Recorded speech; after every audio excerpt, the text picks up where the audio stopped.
The drone war in Ukraine is like a deadly game of cat and mouse. I mean, it's changing so fast, especially in some of the hottest areas like Pokrovsk, that units have to change tactics and techniques every day.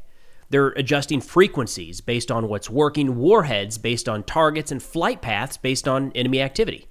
Today we're talking with Daniel, the lead engineer for FPVs in the Unmanned Systems Battalion of the Ukrainian 25th Airborne Brigade. We caught Daniel on a quick trip out of the Pokrovsk pocket, and he was kind enough to explain the current state of FPV operations, what it's been like facing the Russian Rubicon unit, some of the newer tactics being employed, and more. Now, this interview is part of an ongoing fundraiser through Ukraine Aid Operations, where we're working to pick up drones for units defending in the east around Kramatorsk, to include Daniel's unit here, the 25th Airborne. Ukraine Aid Operations is a registered 501c3, so your donations are fully tax deductible. And for this campaign, we actually have a one-to-one donor match, so your contributions go twice as far. If interested and able to donate, that link is in the description below. And with that, let's get to the conversation. All right, Daniel, thank you so much for taking the time, man. Hoping to dive a little bit into kind of ongoing drone operations and what's changing in the war. Would you mind explaining kind of your role and who you're with and what you do day in and day out? Sure. So I'm Daniel. I serve in the 25th Airborne Brigade in the Battalion of Unmanned Systems. I'm the head engineer for FPVs in my unit. I would be happy to answer any of your questions. What does that mean when you say head engineer? Are you putting the FPVs together, or is that the build phase? So our brigade gets our FPVs pre-made, but they're not configured quite for combat yet. For instance, they're very susceptible to jamming. So what we do is we have a team of engineers that modifies these drones, either by changing which video channels they use, which frequencies for video, or what control channels they use to make them less susceptible to Russian jamming. Interesting. Okay, so you're watching what's changing, because that's every day, every week, something new is happening, and then it's you guys adjusting those drones so they can actually be effective in that particular sector of the front. Is that accurate? Exactly, yes. We are in the Pokrovsk sector, so stuff here is very fluid. What works 1 week may not work in 2 weeks' time. It's already obsolete. So it's a very fluid situation. It needs a constant readjustment because the Russian jamming capability is always increasing. They're jamming different frequencies, and we have to react fast to that to be still capable. You mentioned that you're on the FPV team. Do engineers do a similar role with every one of the unmanned systems in terms of adjusting them based off of the location? It is a bit different from other drone systems. For instance, bomber drones, heavy drones. Those typically use completely different communication links. It's usually all digital, and there is much more nuances with those that I am not specialized enough to tell you about. Same for fixed wing recon drones. There's a lot of nuances with those as well, which it takes specialization to go into. Yeah, no, that's interesting, because we, those of us not in this day in and day out, I think we group everything together. You've got, understanding that there's different capabilities between bombers and Mavics and FPVs and fixed wing, but kind of think that it's probably the same in terms of the communication or maybe payload. So you've got dedicated people for each one of those systems then within your unit. Exactly. It's not just the engineering skill which is necessary to be different for this. It's also the skill sets of the guys in position, like pilots, navigators, combat engineers who are on position preparing the drone for takeoff. It's all very different for all of these systems. The explosives used on bomber drone versus FPV are completely different. The mechanisms of detonation of this explosive are completely different. So again, they're all drones, but they're all very different as well.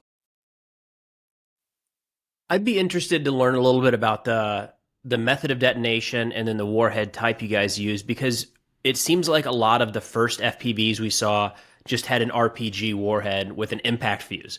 Simple. It looked very familiar, but it's changed a lot over time. Can you talk about what maybe some of the more common ones are you guys are using? Yes, so for our FPVs, we use these specialized detonation plates. These are usually PCB boards with a impact sensor, as well as an option to use these whiskers on the drone that can contact to cause detonation. These have built-in safety systems like a time fuse, a physical fuse you have to take out for it to actually work. Some have additional measuring capability, where it measures impacts during the flight to kind of like get a baseline of what drone flight, like what wind movement would do to the plate, and then you can subtract that baseline when it actually hits a target to detonate exactly when it needs to detonate. Early systems were much more dangerous. Some of these systems had no fuses. If the engineer just touched two wires together, it would go boom. So a lot of good people have unfortunately died with the early systems. But now it's much more advanced and much safer, I would say. Is there a scenario where you would reuse a drone? I tend to think of FPVs. They're one way. They're going out there. They're not coming back. But if you have some of these safer mechanisms for detonation, is there a scenario where you ever bring it back and use it again or recover it? No, because our FPVs are made to be cheap, so we can get a lot of them. And part of that involves having analog video signal. And this analog signal can easily be intercepted by the enemy. Like, that's how we find their pilots. We look at the video feed, and as soon as you see a drone take off from a spot, we can have people look at maps to figure out exactly where that spot is, and we hit that spot. So, since our drones are analog, we never return them. Even if like we need the bomb or like the target is already gone, we still will never come back because it is dangerous. If the enemy is watching our video feed, they will see where we land and they will find the place, and bad things will happen. In terms of the role of engineers, are you more top down where you are developing like what works in the sector and pushing that down, or do you have engineers out with like dedicated units along the front? Like, especially in Pokrovsk, I know you tend to be scattered along a wide area. So would those small groupings have their own engineers? So we have combat engineers on position, but these people are mostly like explosive experts, and they just do basic prep work, like put on propellers on the drone, stuff like that. As for our engineering department in the rear, all of us have previously went to position. We have all been either pilots or combat engineers or navigators out there. So we all have this sort of a perception of what stuff is like in position. And I think that's a very big benefit because if we had people here in the engineering house that never been to position, they would have all sorts of crazy ideas on how to do things, but that would never actually work. So having people who actually went to position, who flew drones, who've been there, they have this practical knowledge that kind of like gives them an edge to understand what is realistic, what isn't, and that helps a lot. We know you guys are operating in and around kind of one of the hottest sectors of the front right now in Pokrovsk, and you mentioned that it's changing every day and what the Russians are jamming. Would you be able to share at all some of the maybe newer things you've seen from the Russians, either in terms of jamming or offensive capabilities in that sector? Yes, so Pokrovsk and Myrnograd, definitely their priority right now. And sometime in late spring, they brought in one of their best drone units called Rubicon into the sector to help with the summer offensive. And the game has changed a lot since then, because these guys, they have some advanced capabilities. They have very good jamming equipment. They introduced a lot more fiber optics and new tactics as well with fiber optics. For instance, one of their most favorite tactic is to have the fiber optic drone land on the road, turn off its motors so it saves battery life, and just wait for hours until a car comes by and hit that car. They also started doing remote mining and other things which we have originally started, but now that they're catching up and hitting us back with the same things we used on them a year back. So for jamming, for instance, the video channels, they love to jam video channels. Controls, not so much, but for video is a very bad situation right now. Even non-standard frequencies, which not often used, even those they start jamming them quite fast. For instance, sometime like a month ago, we introduced a new drone with a new video transmitter on a completely different frequency, never used before. For 1 week, we had very good results. We had very good flights. We hit a lot of targets. But after only 7 days, we already introduced jammers to jam that frequency. So they react fast, and that's why we also need to react fast. Well, can you explain the difference? You said video versus control jamming. What's the difference there? Because it seems to me like if the video is jammed, then it doesn't, like, you wouldn't be able to control it. What's that? Yeah. Yeah, so for video, the drone has a transmitter for video, and it has a receiver for control. These are separate, on separate frequencies. To jam gotcha. video, Okay. yeah, what you need to do is you need to actually jam the receiver, which is where we are located. We are all in Pokrovsk. They know exactly where we are. Well, they know that we're in the city. So all they have to do is just point an antenna towards Pokrovsk, jam our frequency, and now any of our receivers in Pokrovsk will now be blind. For control, it's very different because they actually need to protect their targets that we are going to hit. And since they're spread over a large area, they would need a lot of these. They would need a lot of control jammers. And these jammers act on the FPV itself, not on our receiver. So to jam control, they would need many more systems. So this is a cheaper way of doing it, to jam a video, and it is quite effective for them. We have to constantly adapt to overcome this obstacle. And fiber optics, I imagine, is one of the ways to help overcome that. Exactly. Our brigade right now is actually in a process of setting up a fiber optic lab, so we make our own spools from scratch. We already have a facility running, we are building machines, and we hope that being able to make them ourselves would allow us to get these for much cheaper, and you would be able to modify any radio drones we get issued to become fiber optic and therefore have much more efficacy. How is, and I understand this might get into a sensitive subject, so I'll understand if we skirt around it, but with so much electronic warfare on both sides, how are you guys able to fly at all? I mean, I understand you have so much different jamming along the front to prevent Russian drones.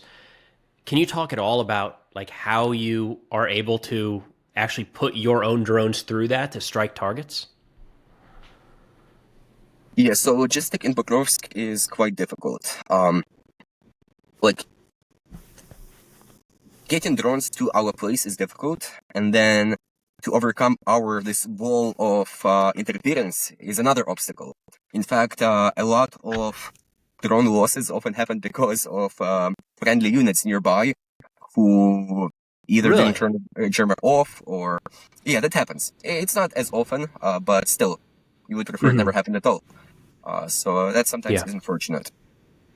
But yes, overall, even like with Starlink, they don't really jam Starlink, but because there are so many signals around, they have harmonics with the Starlink frequencies, that even Starlink in the front is significantly slower than it is in the rear, for instance, even though there's no like a dedicated Starlink jammer on the Russian side yet. So there's definitely a lot there.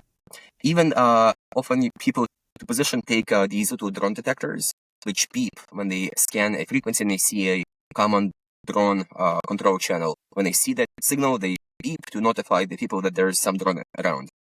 And in the rear, it works perfectly. Like, you turn the drone off, it beeps. You turn it off, it doesn't beep. Out there, it beeps without a stop. Like, you can't see any drones, but it beeps 24/7. You have to go to some basement to hide the thing so it doesn't beep.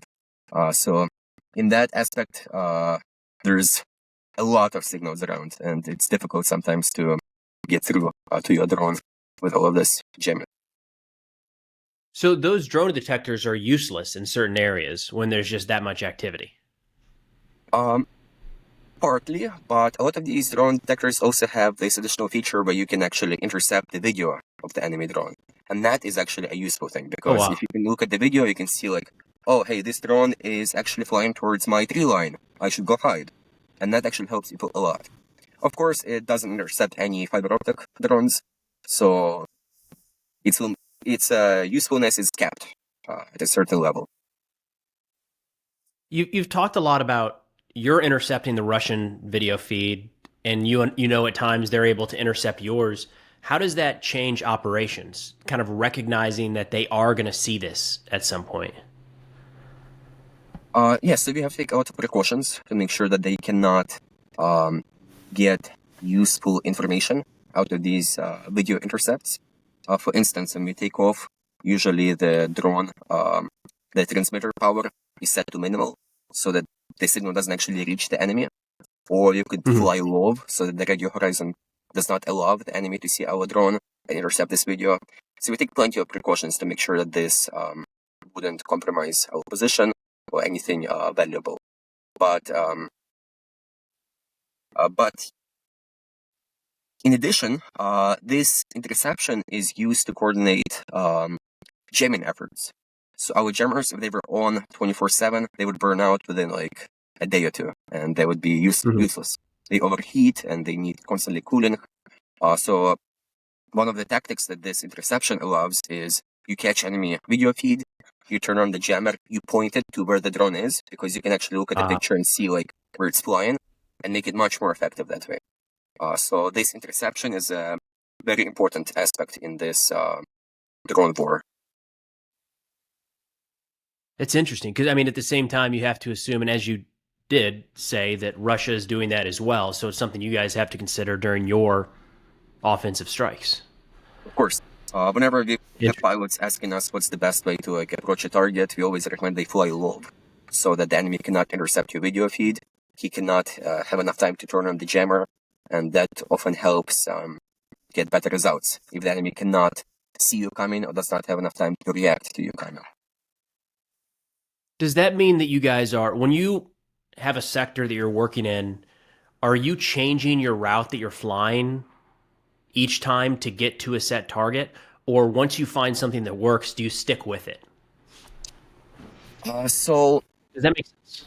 Yes, kind of a mix. So on one end, if you were to fly the same route every time, the enemy can like track each of your flights. They can say, okay, this drone with this name on it flew this track, and they can like plot it on the map. And even if you like take some deviations, random deviations during your flights, the average would point right back at your location. So to some extent, it is important to change your path every now and then, at least at the very start of the flight. But on the other hand, navigation for the pilot, it's also almost a art in itself. It's often hard to find a target that is 15 kilometers away from you just by looking at the landscape. So often if pilots kind of like have, for instance, a tree line that they follow, they can use that for better navigating and to find the target faster. Because again, navigation, not talk about much, but a good navigator would be able to just look at any picture in the front line within like 10 kilometers of you and know exactly where you are. And this skill is very valuable because if you have another navigator who is lost, what ends up happening is that the pilot has to circle around before the navigator knows where he is, and time passes by, the battery dies, and the drone does not reach the target. So it's a mix of what a navigator can do and safety for the unit. Those navigators are going to have a second career after the war and be in these geoguessers online. Have you seen that? Where it's like a picture of a sign? So, yeah, that's what those guys will do.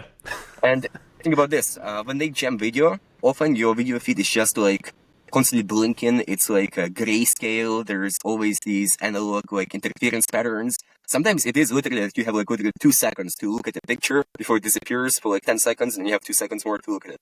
So it's very actually close to what you were describing with these geoguesser guys. And they're actually getting it with those like little snippets. Yeah. Sometimes I mean, these guys, they flew on like hundreds of times in some of these villages, know exactly each house. They probably bombed each house like 20 times each before. So they have a lot of experience with this. Yeah, that's it, man. GeoGuessr Ukraine. That'll be the next new career path lined up for those guys. Well, Daniel, I really appreciate you taking the time, man. This is all really informative. I know you're busy. You got a lot going on. And thank you for everything you're doing, and all the best to you and your team, sir. Of course. Thank you. So thank you again so much to Daniel, the 25th Airborne Brigade, and of course, Ukraine Aid Operations for helping to facilitate this interview. I think we take it for granted sometimes, but there's not a lot that these guys can safely share. I mean, they are literally fighting for their lives in the survival of their country, and they don't want to give out any information that could be useful to the Russian military. So especially this, Daniel, coming from the Pokrovsk pocket, some of the hottest fighting in the largest war going on right now anywhere around the world, it means a lot that he took the time to talk through this and walk that line to be able to present useful, interesting information so the world has a better understanding of what's actually happening, but not putting at risk his fellow soldiers and countrymen. So again, Daniel, thank you so much. 25th Airborne, thank you, and Ukraine Aid Operations. Again, this is part of a fundraiser that we have linked in the description and pinned comment below if interested and able to contribute, picking up some drones for Ukrainian units in the East. But that's all we got for now. Thanks for watching, and I'll see y'all next time.